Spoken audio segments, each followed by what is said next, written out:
Welcome to Comic Confidential, a pop culture podcast, a weekly show where we discuss all the hottest stuff from the wonderful world of pop culture. I'm your host, Cade Moyer, and alongside me today is my good friend, Garrett Elwood. How are we doing today? Very good, mate. How are you? Second episode, back in the hot seat? I know, back in the hot seat. It feels a little warm after Troy's been sitting here, so it's, not too bad. Oh, mate, he's got enough weight to keep that warm for a while. Oh, God bless him. Love that guy. So we had a very, very good reception to you, your very first episode. So thank you. People like Garrett is the animation man. Oh, well, I have to admit, I mean, in the Patreon chat, it was, I was like, yeah, like he does a good job. And I'm like, oh, okay. He's got the voice. I've got the voice for it. He's got the face for it. I don't have the face. Well, yeah, I definitely have the face for it. Sorry. Yeah. I was going to say, don't have the face for TV. Mate, who does? That's true. But definitely. Well, maybe Amy. I'm a bit worried about the AMA.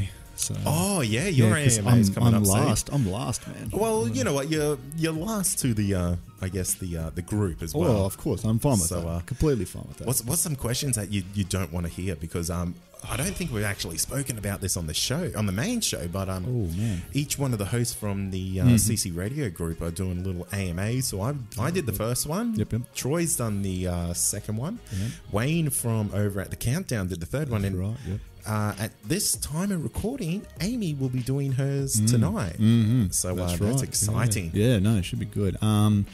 Look, I'm up for any questions. Obviously, if it gets a little too personal, I'll have to just like, yeah, sorry guys.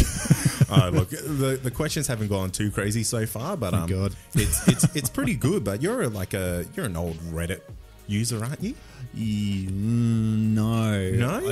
I was a funny junk dude. That's what I used back in the day, man. Yeah, I was one of the OGs, man. OGs. Yeah. I had but I do know a fair bit about the website. So, yeah, the old Reddit. It terrifies me. Oh, look, I mean, some of the stuff that they produce is just hilarious, to be honest with you. Some of the stuff that comes out of there. It's insane. But, I mean, what I like, too, about that website is that everyone, like, celebrities use it quite a lot as well, which is interesting. Well, Obama used it. Oh, he wow. did an AMA on there. Oh, wow. Yeah. They wouldn't have crucified him at all. No, not at all. But, he was a real trooper about it. So bloody hell, good on him. Yeah, oh absolutely. My God. Wow. Did not know that. Okay, yeah. The more you know, Garrett. The more you know, yeah. I have a question for you. Mm-hmm. What are you digging this week? Well, look, I guess right now I have been like rewatching Rick and Morty. Yeah. I've just been binge watching episode after episode after episode of it, and I literally cannot get enough of that show, to be honest with you. Is it that good? Like I can genuinely say that I've rewatched all 3 seasons at least 20 times. Like, and wow. I'm not exaggerating. Like every night I'll just throw it on. I'll do some study, and I'm still got it in the background there, and I'm just watching it. And every time I watch it, you'll find something that you just haven't seen before, or like there's some little detail that you just be like, oh. Is it that intricate? Yeah. No, there's a lot of intricacy with Rick and Morty, man. Wow. Yeah. No, I would not to get know on that. it. You have to get on it. I know you're not much of an animation guy, man. But you have to get on it. It's tough, man, because it seems to be a lot of craziness just happens for the sake of it. Yeah. There's no exposition for why anything happens. Do I just have to let go of that? I guess enjoy the ride. Yeah, I guess you have to let go of the ride. You have to let go of the ride and let go and go for the ride, basically. Yeah. And you just have to remember too is that like these guys are just going on adventures. Yeah, they're just doing it for the kicks, man, and like they're taking you along for their ride into their world, pretty much. Like like I think so you're a fan of Deadpool, right? Yeah. Okay, you know how he breaks the fourth wall all the time? Yeah, he does as well. Rick does this all the time, man. Yeah. So I don't know. I'll give it one more shot. Yeah. And if I get on it, I'll be down. Which episode you do, the pilot one or? I think I did the first 3 or 4. Okay. Yeah, okay. And to be fair, I was working while I was watching it, so it was on like a second monitor. Yep. And I probably wasn't giving it the attention it deserved. Yeah, I would probably say, look, season 3 is really great. However, it was from a cliffhanger from season 2. So what I would do is start on season 2. Yeah. And see how you go. Okay. Season 1 takes a little bit of time to warm up. And get going, get us all cylinders firing. Yeah. But I mean, like the Cronenberg episode is hilarious. Yeah. I mean, I just love that show, to be honest with you. There's just so much stuff in there. Yeah. Let me think. What else am I digging? Right now I've just been playing my Fallout 4. Just been playing that now. Okay. Yeah. And you might be the only person in our CC group that is a gamer. Oh, I wouldn't even call myself a gamer though, man. You like sure? Yeah. Because like, how often do you play? Oh, what dictates a gamer? I think a gamer is someone who's online playing against other players and is just killing it, man. To me, a gamer. I mean, for me, I'm a recreational gamer. So okay. like, I will, if I get some time, I will go ahead and open up the old PS4. Sorry. Yeah. God bless my wife though. She bought that for me for my birthday. So I bet she's regretting that now. Yeah, I was going to say, she's like, why did I buy this guy this? Yeah, no, I mean, I'm a big fan of the Arkham games, man. I would love to do a review on those Arkham games. On Batman. Yeah. Well, you know what? We do have. Yep. We have an episode that we've always wanted to do, and it's kind of like the video game episode. Oh, dude. Oh, we should do that because Spider-Man is hitting in mid-September. Oh, yeah. Yeah, and that's like Marvel's version of the Arkham games. Is it really? Spider-Man, yeah. So it's very like cool. A sandbox sort of game. And, yeah, coming in there and, just you're versing Silver Sable.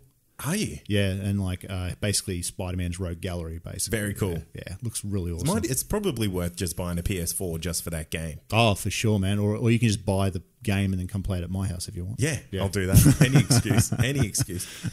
Well, Garrett, Yep.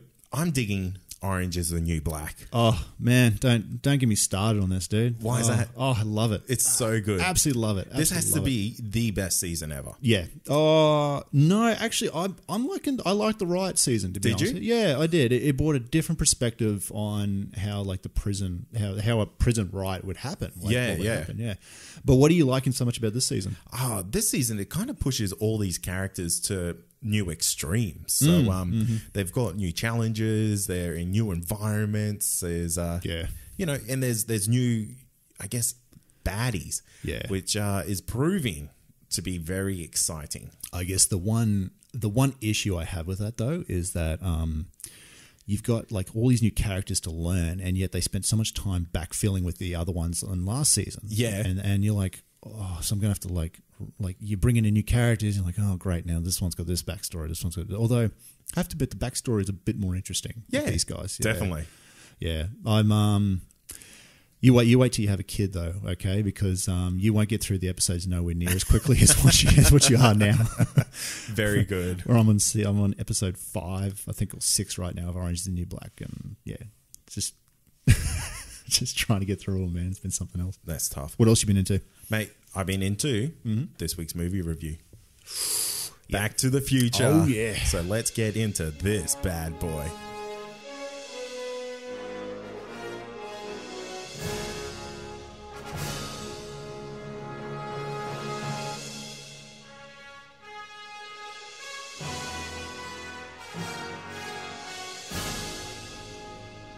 This week we're talking about Back to the Future, a golden classic, Garrett. Total classic. Absolute classic. If you haven't seen this movie, I don't know if you're even a fan of pop culture, because this is like one of the movies in the 80s that absolutely defined it. Do you even watch TV? That's the question. Do you even? Do you even anything? Do you even? Yeah. Like, forget, do you even live? Do you even live? Do you even live right now? So, Garrett, give me a rundown of what Back to the Future is all about. Okay, so Marty McFly, a typical American teenager of the 80s, is accidentally sent back to 1955 in a DeLorean time machine invented by a mad scientist. During his often hysterical, always amazing trip back in time, Marty must make certain his teenage parents to meet and fall in love so he can get back to the future. Oh yeah, man. I just love the name of this movie. So before we get into it, I'll give a quick rundown of who is in this. So of course Michael J. Fox is Marty McFly. Of course. We have the ever flamboyant Christopher Lloyd as Doc Brown. Yep. Leah Thompson as Lorraine Baines, also known as Marty's mum. We have Crispin Glover as George McFly and Thomas Wilson as Biff. Mm-hmm. Released in 1985 and directed by Robert Zemeckis with a runtime of 116 minutes. So, Cade, fun fact, do you know that the executives did not actually want the title of the movie to be Back to the Future? Really? They thought that people would not go to see a movie that had the future written in it. Really? They were going to call it something else, yeah. But then, obviously, the the test audience said, no, this sounds like a great title. So. Absolutely. Well, the test audience, the movie wasn't even finished. Like, it didn't really have any of the special effects, and all the special effects scenes in it were shot in black and in the test reel were black and white. Oh, but wow. people were still cheering because they could kind of tell what was happening. What was going on. Yeah. Absolutely insane. Beautiful. So let me tell you how good this movie did, because I could not believe it. I was bloody flabbergasted. So the opening weekend had $11.3 million, which isn't fantastic. But obviously the word spread because this had a domestic total of $210 million with a worldwide total of $381 million. Bloody hell. Bloody hell indeed. All from a budget of $19 million. Holy crap. So we're talking 1985. That's a lot of money in 1985. This would be $1 billion movie in today's money. This is like Avengers. This is like Avengers Infinity War. Absolutely. Quality, this is the absolute Avengers of its time. Bloody hell. And the critical reception, Garrett, give me a rundown of that. All right. So I have Rotten Tomatoes here saying it's 96% certified fresh with an audience score of 94%. I have IMDb saying that it's an 8.5 out of 10, which I don't really agree with. But then I got Metacritic saying an 87 as well. So here's a little fun fact. Yep. Metacritic, 87, that's basically 1,000. Yeah. Anything above 60 from Metacritic is top notch. Wow. Okay. Yeah. Damn. Okay. Well, I would think it'd be at least 95 at least. But anyway. This is almost the perfect movie, Garrett. I know. I guess a financial point, from a critical point, and from a fan's point. Yeah. Man, absolutely amazing. And I guess we're going to be the bad guys here, aren't we? I guess so. Well, maybe. We'll find out. So, Garrett, do you remember where you were when you first saw Back to the Future? Yes, I do actually. I was thinking about this the other day when you asked me you said, "Oh, we'll do Back to the Future." I remember sitting down, and I must have been at least 8 or 9, I think I was, sitting down with my dad on a Friday night, and it was on Channel 10, and we were watching Back to the Future. Yeah, that was it, and I watched it there. Absolutely loved it, man. It was just really just again, nostalgia bumps coming up right yeah now. Definitely definitely. I agree with you. I probably would have been maybe 6 8 years old, and man, this movie is it's one of those movies that you grew up with, right? And you would probably watch it every year, every time it was on TV. Even now, if I see this on free-to-air TV, I'm watching it. Yeah, you'll sit there and you'll have in the background, just chill out, and you'll just watch it. It's just a great movie, unbelievable movie. Definitely. What did you think of it at the time? Oh, I was blown away, to be honest. I legitimately, I remember the next day, so I'd go down to my dad's work, and I was trying to build a DeLorean. Yeah. I was trying to find the pieces, and I was trying to find things to try and make this DeLorean. You know what? I'm kind of with you on that, because this movie really cemented the DeLorean as like the iconic car. Yeah. And the guy who invented the DeLorean actually sent the filmmakers a letter saying, "Thank you. Yeah. You've immortalized this car forever." Yeah, I saw that. Yeah. And I mean, the DeLorean was genuinely a terrible car. It weighed like 2.5 tons. It ran terribly. It was basically a lemon. Yeah. But it had like seagull doors. Yeah, that was it. That was a selling point for this absolute car. Game changer. Yeah. And I mean, when you see it in a movie like this and it's turned into a time machine. Yeah. Well, even now, if you see it running around the road, you're like, oh, damn. A DeLorean. That's a DeLorean. Oh, I could beat that in my little Mitsubishi right now, but damn. But who's going to look cooler, Garrett? Right, exactly. They actually released body kits. Yeah. That were the same as what was in this movie, so you can make your DeLorean look like the time machine. Oh, God. Would you have done it? Yeah, of course I would. Are you kidding me? Who wouldn't? Oh, I wonder how much those license plates would cost, though. Oh. The out-of-time ones? Yeah. Oh. So good. Oh. Now, that's a collector's item. That would be a collector's item. I would frame that. I would even frame replicas of that. I think anything from Back to the Future would be frameable, man, to be honest Absolutely. with you. Like, those Nike... I mean, actually, also talking about, like, sort of tidbits about this movie, Nike released the McFlys, I mean, from Back to the Future Part 2. Yeah. They released those on October 21st, I think it was, 2015. Yep. I think. Yeah, they came out. There's been a whole bunch of stuff like hoverboard remakes and things like that. I mean, you can't go wrong with this movie. There's so much pop culture references in this, and it was the best movie of 1985? I think 1985 came out. Yeah, that's right. Yeah. So yeah, I mean, like I can't say enough of this movie, man. Just love it. Absolutely love it. Well, on that then, let's get into the good, the bad, and the ugly. Oh, yes. Okay. So do you want to kick it off or do you want me to? Look, I'm going to let you take it and then I'll jump in if I can. All right. Yeah. I'm going to be honest here, Garrett. This movie is one of my favorite childhood memories. Yeah. Just seeing this movie is just fantastic. Oh, for sure. You watch it, and this is really one of the only family movies that you could watch over and over. You can watch it on your own and enjoy it. This is almost a perfect movie. Yeah. In my opinion. I mean, yeah. You've got, why is Marty hanging out with the doc? Like, that's something that shouldn't work, but it works so good. I mean, there's no exposition to say, like, these two are, like, lifelong friends or how they're buddies, how they even met. But whatever they're doing, it's fantastic because they have some of the best on-screen chemistry of any characters I've seen on any movie. Yeah. Of any movie, Garrett. That's Star Wars. That's Raiders of the Lost Ark. This little duo is more iconic in my opinion. I guess you just have to bring that back to that, the Michael J. Fox, Michael J. Fox and, Chris, oh my gosh, can't remember his name, Christopher Lloyd. Yeah. They were the first picks for these movies. Yeah, they were. And it just, that's what it goes back to. Yeah. Anyway. Lloyd, he hammed it up on this movie big time. He owned the mad scientist, and he owned it well. Oh, yeah. The DeLorean. Who never wanted one of these bad boys? Who still doesn't want one of these bad boys? There's still collector's items, man. Yeah, the replica ones, I think, are still like about $15,000, I think, for a replica of those. Yeah. Yeah. Like, it's insane. They're going to hold their value. Oh, yeah. It's one of these lemon cars that is just a pop culture icon. Yeah. So it's going to stick around forever. One thing this movie does, Garrett, that I love, it could explain time travel to me as a 6-year-old. Right. And I could understand it. And it even explained how your littlest actions could have such a big consequence in the future without bringing in like Ashton Kutcher from the Butterfly Effect. Do you know what I mean? Like it was just the best. Yeah, just the best. Well, the fact that they used a dog to explain time travel, and I could understand that was fantastic. Yeah. Because even now, I was like, I only watched it last night. Yeah. And I was like, that's such a good and clever way of explaining it. Yeah. He went in the future. He had a little timer. He's 1 minute ahead. Easy. No, 1 minute behind. 1 minute behind. 1 minute behind he was. Yeah. Easy for me to understand. Yeah.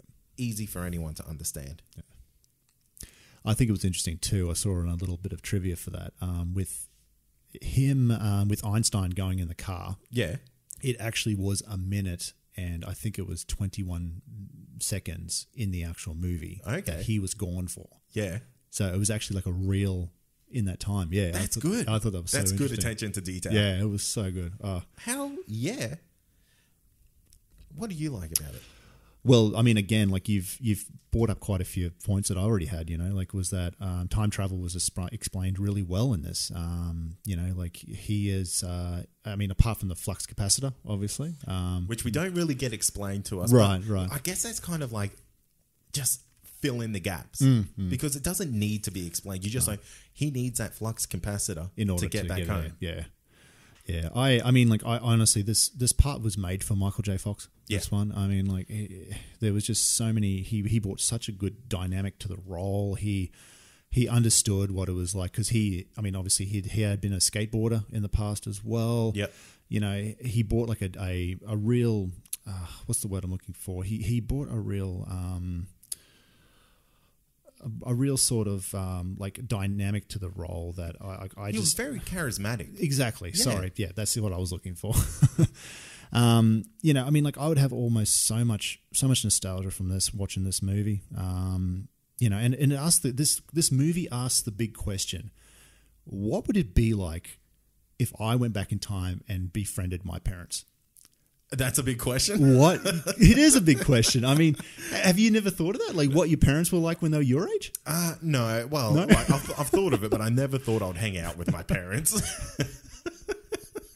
I honestly would. I've thought of that ever since I started watching Back to the Future. I'd be like, shit, what would it be like if I went back and I actually remember asking my dad, like, what were you like when you were my age? And he's like, oh, well, I went to this state school, and I was like, oh, okay, cool. I don't know if we'd be friends, but yeah, I think we'll be in different social circles. Dad, yeah, but probably. That's cool. And we actually kind of see that in this movie because Marty goes back in time, of course, meets his dad, who's a little bit of a down on his luck loser. Do I dare say? I want to say nerd. Yeah, he's a sci-fi nerd. Yeah, he definitely fits that stereotypical American high school geek. Yeah, for sure. Which is, I mean, as cliche as it comes, but it really works for this movie because he continues that, of course, into his current present life. And, he's a little bit down on his luck as an adult. He's got Biff who, bullied him in high school and he's bullying him now. Yeah, he's crashes his car and he's just like, oh, I'm sorry, that's my fault type of thing. And it's like, man, you can see Marty McFly is like, Dad, why do you take this shit? Yeah. What's wrong with you? You need to step up. Yeah. Talking about that though, Biff. Biff is the ultimate bad guy. And he's the ultimate bully, man. Ultimate bully, dude. Absolutely. Yeah. There's just something about a high school bully that makes you hate him more than what you would hate Thanos or something like that. And I think it's the relatability that, I never got bullied at school because I was probably the bigger guy, one of the bigger guys at my school. So it's kind of like I never had any of that trouble. But he's like a relatable character where that bully is kind of I guess inbred into popular culture these days, and he is like the epitome. He's the top boss. If there was high school bullies that kind of went in up a ladder, he's number one. And he owns it. Apparently the loveliest guy that was ever on set. Super nice guy. But loved him as the bad guy. One of the most iconic bad guys. Biff, you're right up there, mate. I guess for me, I mean, sort of changing the wheels a bit here. I've one thing I also loved too about this movie was just the subtle details in this movie. Like, I mean, in the first scene, he goes in. I mean, and I guess it is a gaffe in this as well. But he goes in, sees all the clocks were still at 8 o'clock at 8 a.m. Even though he's wearing a watch. I don't know if you noticed that. No. He was wearing a digital watch. And he's looking around. He's like plays on the guitar for a bit. But one of the things I noticed too is that down, I think it's in the left corner. I remember seeing it was one of the clocks was actually set at the correct time.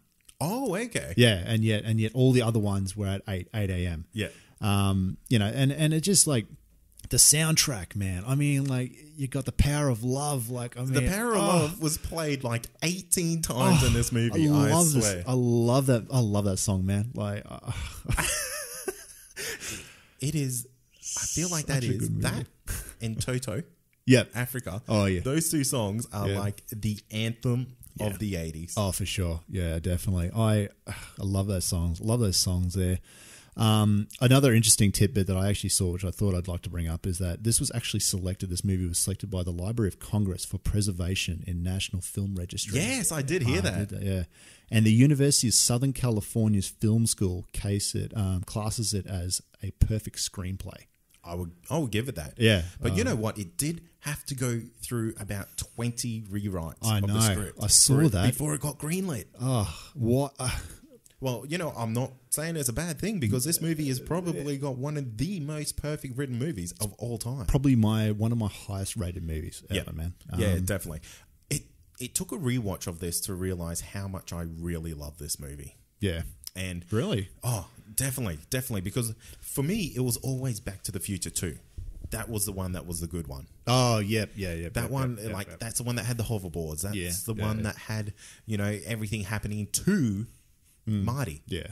But this one is where it all started. And this is where the law was written. This is where the rules were made. This was game changing for what time travel movies were from here on out. And you don't really see any other time traveling movies that are at the same caliber as Back to the Future. Yeah.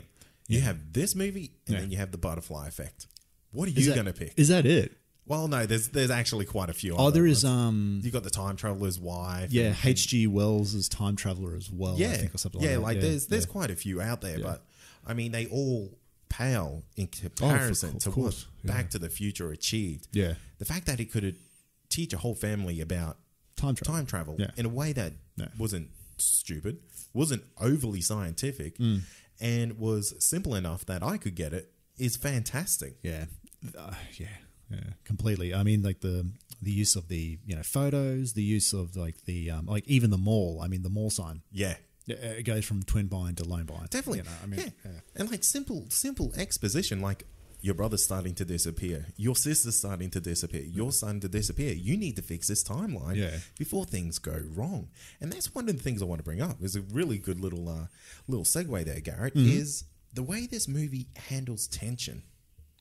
Oh, yes. Yes, definitely. Let's get into that a bit. Yeah. Because this movie handles it in such a way. I know there's 2 other movies that come after this. Yeah. But the fact that right in this last little scene, he's got to hit that clock tower right at the right time at 88 miles an hour so he can get the 1 point something gigawatts of power. I was still worried he wasn't going to make it. Right. And the car dying. Oh. The fucking car dying. Why do you do this to me? Why? But I mean, like, I know it's a cliche thing, but even then, I'm still getting like, I still got like my neck getting a bit tired and like the sweat, and you're like, fuck, is he gonna make it? And you're like, well, of course he is. You've seen this 1,000 times already. Of course he's gonna make it.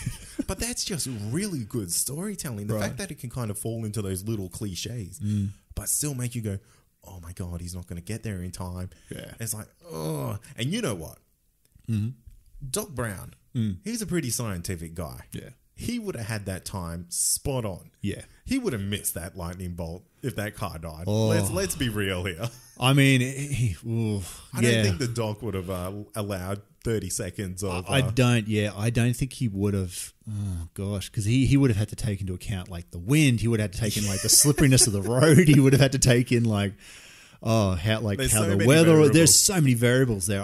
You're right. I don't think he would have. Yeah. I mean, like 4 minutes in movie time, though, is a long time. It is a long time. It's double time. Yeah, it's about half an hour to an hour. Yeah. Usually.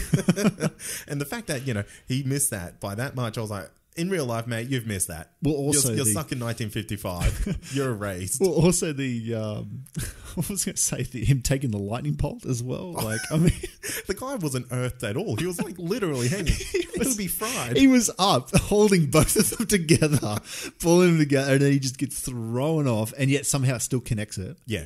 So that way he can travel on the line.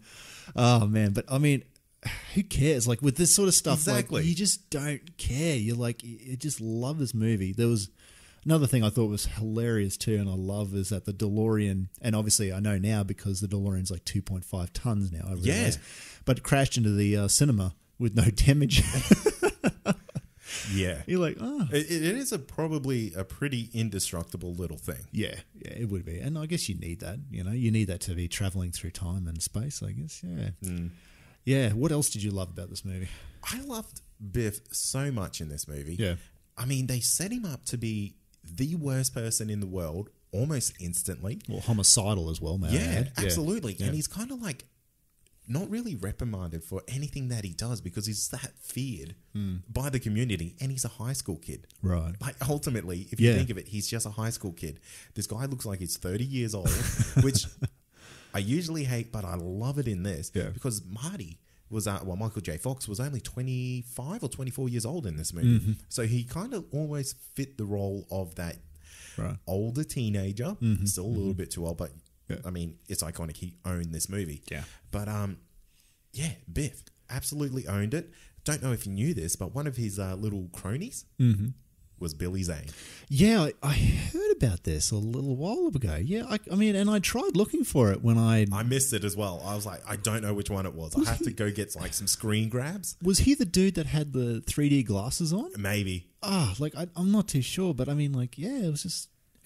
I mean, honestly, you just can't fault this movie, to be honest. I mean, we're going to try to, but we'll try to even the tables. Yeah, we'll try and even it. But I mean, honestly, you can't go past, like, when in pop culture, you cannot go past a better movie. Absolutely. For this. Yeah, absolutely. Yeah. Let's try. Let's get into the bad. All right, let me see what I've got for the bad because I haven't got much. Well, I'll kick it off. All right. The bad is Marty's dad. Mm-hmm. He's just so unenjoyable, and he's the weirdest guy / actor out there. There's reports that he tried to kick TV hosts in the head live on TV. Was he sitting or was he standing when he tried to do this? I have no idea, but there's stories out there that this guy is like kind of off his rocker a little bit. Well, in all fairness though, I mean, like he he does look like he is, to be honest. He does. And like, I mean, hey, look, yes, I am probably judging him, without getting to know him, but there are certain types of people that you're like, oh, yeah. Yeah, I mean, I wouldn't be surprised. Yeah, I don't know. Yeah, like I really don't know if Crispin Glover was the right feel to play George McFly, the dad. I felt like he overacted a lot. Yeah, I could see that because I mean, like the way that he's dressed, obviously, it's very over the top, very slicked hair. You know, like the 3 pens in the pocket, exactly. And that, to make him look really dorky, even though we don't even know what he does for a living. Exactly, that's the thing. Like his exposition was never really done very well. No. They overplayed him as like being overly geeky, overly dorky when it probably didn't need that. He could have just been a guy who was down on his luck. Has a great wife somehow. Yeah. But their marriage is failing because he can't really do what he needs to do. They could have done it through the house. They could have had him just in normal clothes without making him look so geeky. They could have just done it through the house about the furniture and like, what they were pulling out for dinner. Like could have just been TV dinners or something like that. Exactly. There was no, I could see where you're coming from there. And like him just kind of, that laugh. Yeah. It killed me.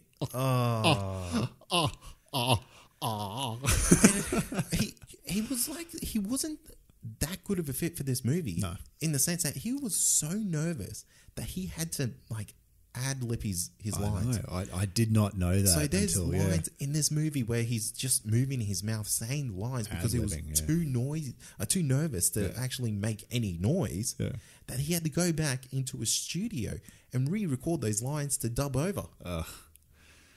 He's probably the only. I'm putting this out there.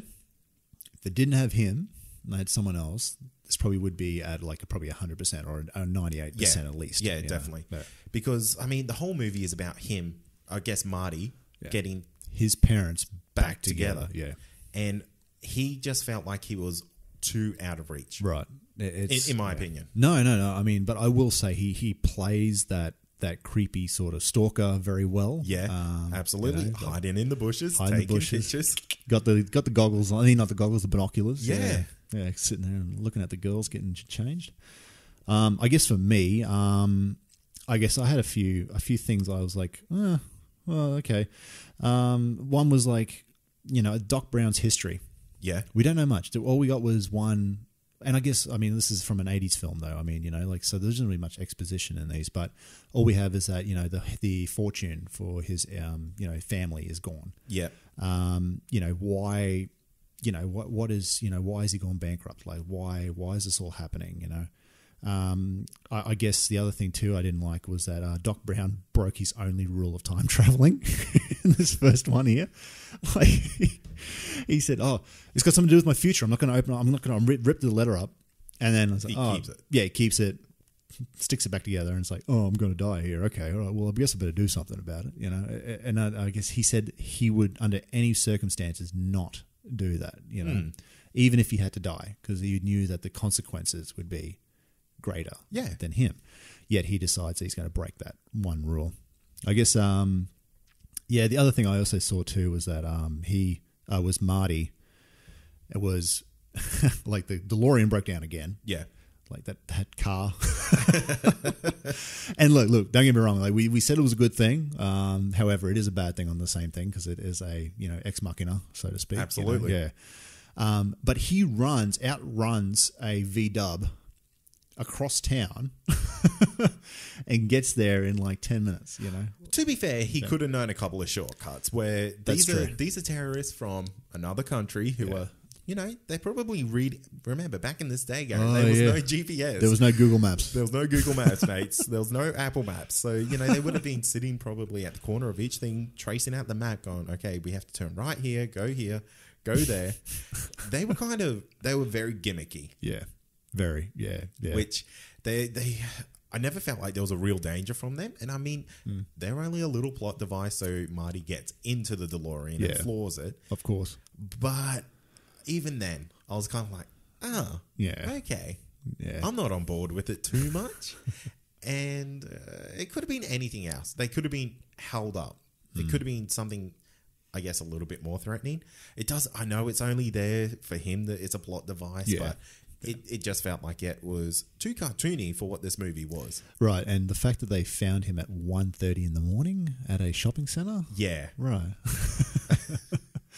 Who gave him that intel? Who gave him that? Because he sure as hell, like Doc Brown wouldn't have. Maybe his lines were tapped. Ooh.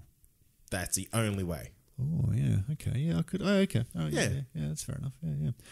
Let me think. I'm trying to think. I really have nothing else really for bad on this one. It's such a hard movie to fault. Yeah. I mean, you could maybe say the acting wasn't fantastic by some of the people in this, but you're getting adds to the charm. Yeah, you're getting a time travel comedy. Yeah. This isn't a drama. This isn't a thriller. This is an adventure. This is an adventure. It's to get out there and just have some fun. Absolutely. Yeah, definitely.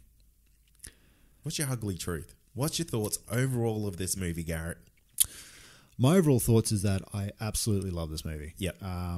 Again, this is like one of the biggest nostalgia things for me. I thoroughly enjoyed just sitting down on the couch again and just getting to watch this movie, to be honest with you. Yeah. Like just getting to have that adventure again and to go back to 1955 and, hang around in 1985, even though we're in 2018. It's a double trip. It is. I mean, one of the great things too is that like I love the differences that they had, just the subtle differences between the two sets. Between 1955 and 1985. I mean, like they put little plugs in there that Chuck Berry had apparently like ripped off Marty McFly when he was doing his guitar solos. I mean, it's just honestly an absolutely great movie. And for me, it was just, what would it be like to be the same age as my parents? I mean, for me, that's the biggest thing. You know? Like it's for me, it's like, would I be friends with my parents if they were my age as a teenage kid in high school? Yeah. Spoiler, I wouldn't be. You wouldn't be. No, not at all. I don't know, to be honest with you, and that's the thing. Like, and that's always something I'll have a bit of a mold over. It's like, maybe I would. Maybe I won't be. I don't know. Yeah. But I mean, for me, just an unbelievable movie. For me, it's a perfect movie, to be honest with you. Yeah. And I know a lot of people will say no, it's not, and I'm like, well, you can suck it, sort of thing. Yeah. Yeah. No, I'll agree with you on a lot of that, man. Basically, they just don't make movies like this anymore. No, not at all. This is a super high caliber from a super low budget. In all the grand scheme of things, it's great for the whole family. It tells a lot of truth and it has a lot of heart. Yeah. And I don't mean to say a pun here, but this movie is truly timeless. Yeah, no, it is. Even with the special effects from the 80s. I think it's absolutely amazing. The one thing that makes me so happy too is that there is not going to be a reboot of this movie. Oh, absolutely. Which is so great. I just want to touch on something you said there. You said something about the special effects. Mm-hmm. There are only about 30 visual effects shots in this movie. Oh, wow. So there's a lot of practical effects going on in here. Wow. Take note, Marvel. Yeah. It's absolutely brilliant. And I guess the icing on the cake is the end of this movie. The fact that Marty's life is now amazing. Yeah. He was in his family, down on their luck. The parents were in a relationship that they were kind of just coasting through. The family was kind of a little bit of shambles. And when Marty comes back, everything's great. Parents have got great jobs. Yeah. The kids have great jobs. I don't know why they're still at home though, but yeah. Yeah, very weird. Well, we don't know the age. It's maybe he's just out of high school. The older brother. I always wear a suit to the office, Marty. Yeah, it's very weird. Very weird. Yeah. And he's also got the dream car that he's always wanted. That's right. The Toyota Black Hilux. Pretty lifted Hilux. Yeah. The lifted Hilux. Yeah. Very, very cool. Yeah. And, honestly. Leads into the second movie. Very nicely. Perfectly. Which is crazy, though, because they didn't know that they were going to have a second movie. Yeah. I mean, he just... Beautiful. The producers probably went back in time and got the perfect script and put it forward. So yeah. So I guess it's pretty obvious, but I do have to ask, Garrett, hit, split, or shit? Oh, this is definitely a split for me. No, hit all the way. I don't think that we're going to do a review that I will do probably split or shit. Right. I don't think so because I mean, like everyone you've asked me to do have been like, yeah, that's great. I love that movie. Yeah. It's like I'm good. I'm on board. Yep, let's do it all the way. Complete hit for me. Yeah, 10 out of 10, 100 out of 100. Yeah, absolutely. I'm going to match you on that. Yeah. Absolute hit. This is probably one of the most flawless movies that you'll ever see. I can't fault it. No. I genuinely can't fault it. No. I can't go into this movie and really... The only thing I'll fault is the dad. Yeah. And some questionable acting. We have legitimately tried to fault this movie. Yeah. And there's only a few things that we can fault. And that's me nitpicking. Yeah. That's me having to put something down in my dad. And I guess the other thing too is that I know other people have done reviews on this and they've nitpicked it quite a lot, but it's because of the mistakes you make during the movie process that they've said are bad, Yeah. And it's just just stop it. There's nitpicking for the sake of nitpicking. But let me know, what do you think of Back to the Future? Is it a hit, split, or shit? And where did you first watch it? And that's going to do it for another episode. Stay tuned for next week's show where I don't know what's going to happen. So I'm going to pick it out of a hat. Up in the air. Up in the air. Up in the air. We're juggling it around. We've got some ideas, but stay tuned. Next week's always going to be a good show. Mm-hmm. We'll see if we can get the whole crew on. Oh, that'd be good. That'd be good. The crossover episode. Yeah, the crossover. I like that. It'll be our CW crossover verse. It'll be the CC crossover verse. Ooh, that'd be awesome. Yes. But in the meantime, you can find us on social media. That is Comic Confidential. And we also have a listener community where you can join me, Garrett. Yeah. Basically everyone from the CC Radio Network. Actually, it is everyone. It is. It's official. And you can come into our little Facebook group. It's called the Listener Community, Comic Confidential, and just join like-minded individuals who listen to the podcast, like what you like, and just get along. Enjoy memes, discussions, and all that jazz. Absolutely. We also have a website. That's comicconpod.com. Past episodes, future episodes, and everything in between, along with every other show on our network. You can listen to them for free on that. And we also have a Patreon. If you want to support our show from as little as $1 a week, that's patreon.com/ComicConPod, where you get a bonus episode. The one that we just did. Yeah. Me and Garrett just recorded a hot piece. That's Patreon only. Spicy. Very spicy. Includes a very embarrassing story of me in a cafe. So if you don't want to miss out on that, head over to our Patreon and you can hear that. But thanks for listening. As always, I'm Cade. And I'm Garrett. And this has been Comic Confidential, a pop culture podcast. See ya. Cheers. I did change. I changed it. You changed? Yeah. It's a good change. Well, I had who was it? Universal knocking on my door saying cease and assist order. Yeah, unfortunately. Yeah. I also wanted to give a big shout out to my cousin who just started listening to the show. So Reese, happy birthday, Reese. No, he did have his birthday last month. So yeah. How old? He is a year younger than me, so he's 28. Yeah. Wow. Yeah. So big shout out to him out there, man. Thanks for joining on, and thanks for listening. So it's good. Yeah. Give us 5 stars, mate. Give us 5 stars, bro. Go and do your thing, man. Come and join the listener community. Is he not in there? I don't think so. Get him in there. I'll get him in there now. I will. Yeah, I'll get him in there. We'll shower him with praise and love. Yeah. Oh yeah, plenty of memes, plenty of little spicy memes coming in. Get me some milk. I'm trying to find him, man. All the time, I'm trying to find him. You're the meme lord. I'm trying to find. Chris has got me. He's got me beat some days. I can tell you that. I'm he's got some good ones coming in. Yeah, nice spicy memes.